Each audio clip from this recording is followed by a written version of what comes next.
Mr. Depp, I'd like to now turn to your relationship with Miss Hurd. Can you please tell the jury how you met Miss Hurd? Mm-hmm. 2000, in around 2008, Hunter Thompson and I were going through some of his manuscripts of his books that have been published, and then I found this manuscript in one of his boxes, and it was called The Rum Diary, and I had heard about it, and I knew it was what they called his long-lost novel, in fact, the only novel he ever wrote. And I showed it to him, and Hunter was shocked. Oh my God, that's where it is, you know. And so he said, read me some. So I started reading this to him, and he said, this is a movie, you know. We must produce this together. And, you know, he got all excited about the idea of doing that. So we went right into it, and we started to set up meetings to get money, financing to develop the project. And we finally ended up getting the money to develop the project and to make the film. Hunter, from his own dilemmas in his life, committed suicide, but I, having had long talks with him, I knew every angle of the book, but I knew every angle of the film that he wanted, which was going to be a bit different than the book.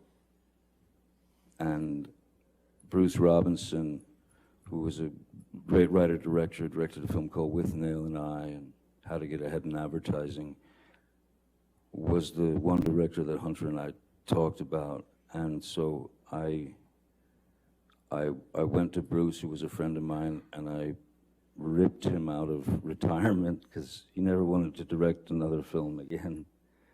I pulled him out of retirement after 27 years, and he agreed to write the screenplay and direct the film. And we proceeded. During the auditioning process, Bruce was, before that, Hunter had very specific ideas of what these characters should be. Bruce had been auditioning girls or women for the role of Chenault in the film, and there were this sort of starlets that were up and coming, or there were some that were well known and things of that nature. But you know, one of the things that Hunter was very against was stunt casting. That is to say, put a bunch of very famous people in a movie and we'll let them go, and then hope for the money in the end. So Bruce had asked me. He said he had been auditioning this one particular actress named Amber Heard. He said that he'd auditioned her 5 times, and he wasn't sure about her capabilities as an actress with regard to the film and the character and taking direction and that sort of thing. So he asked me if I would read with her for the film, and I had already met a number of actresses and things, and so what I said to Mr. Robinson is, I said, Bruce, I don't. If you've auditioned her 5 times, you've seen the best and the worst, I suppose. So me putting this girl in an uncomfortable situation, you know, saying, "Hey, all right, let's read this." I think it's a far better idea that we just meet so that I can see how she behaves, see how she reacts, because that's really all it is, reaction, behavior, and you don't have to push anything else, you know.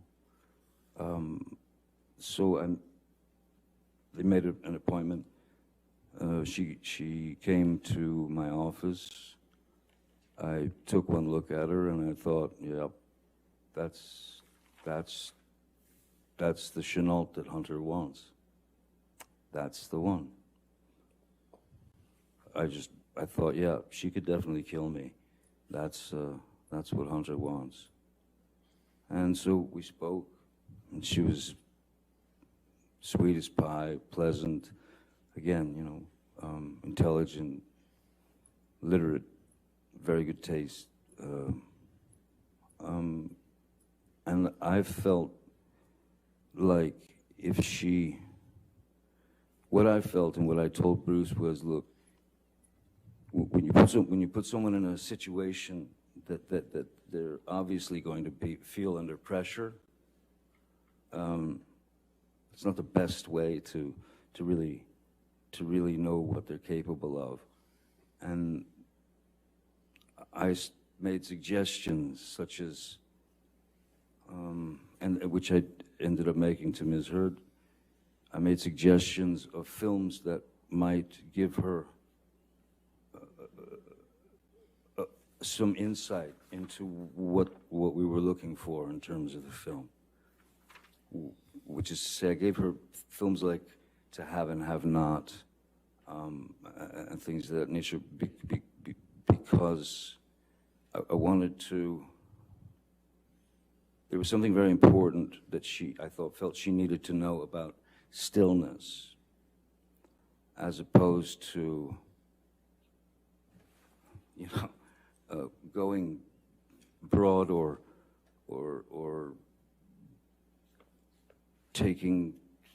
acting a little too much. So I felt like I could be a bit of a traffic cop in that sense, so that, because if we could connect, then it could work, as long as there was truth in her eyes, and as long as there was truth coming out of her dialogue, you know, then it's all in the editing. So I felt that I could help her with that idea of stillness, and so that's when I first met Ms. Hurd. How would you describe your interactions with Ms. Hurd when you worked together on The Rum Diary? Initially, well, yeah, no, mostly very, very, very few interactions. I remember there was a time, I wasn't working that day, but I was producing, you know, one of the producers of the film, and it was a scene from the book that was a scene where Ms. Hurd's character was in a nightclub and were amongst the locals, and she's very drunk and everybody's very drunk, and she ends up dancing with a few of the local, like one of the local guys and stuff, and then the other local guys start to sort of close in on her. In the book and in the screenplay as it was written, there was a requirement for nudity for the part, and I was on set the day that they were shooting that, and as I was watching the crowd coming in on her, I realized you know what? Because I would check on Ms. Hurd and say, are you all right? Are you sure you're okay? Because this is, you know, she was like, no, I'm fine. But I realized that with the crowd surging in towards her, that we wouldn't have to do the nudity. Because if she took her shirt off and she had a red bra on and a skirt, then if she had a red bra in her hand, when the crowd surged in on her, all she had to do was lift the red bra up out of the crowd, and there's no nudity, but it's certainly implied, because then she disappears the character disappears for a few days, and she's quite a wreck when she comes back because bad things have happened to her. So I remember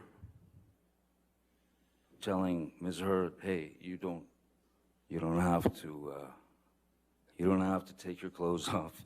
You don't have to take your top off. You don't have to, everything's cool. And she was appreciative.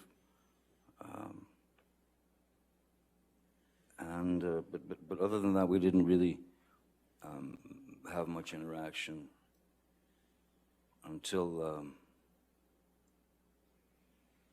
there was a scene where I'm taking a shower, and then she comes into the room and she opens the shower, and we kiss.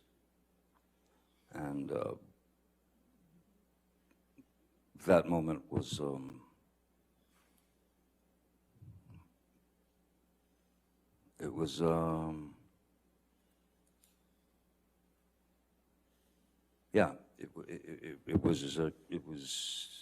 it felt like something.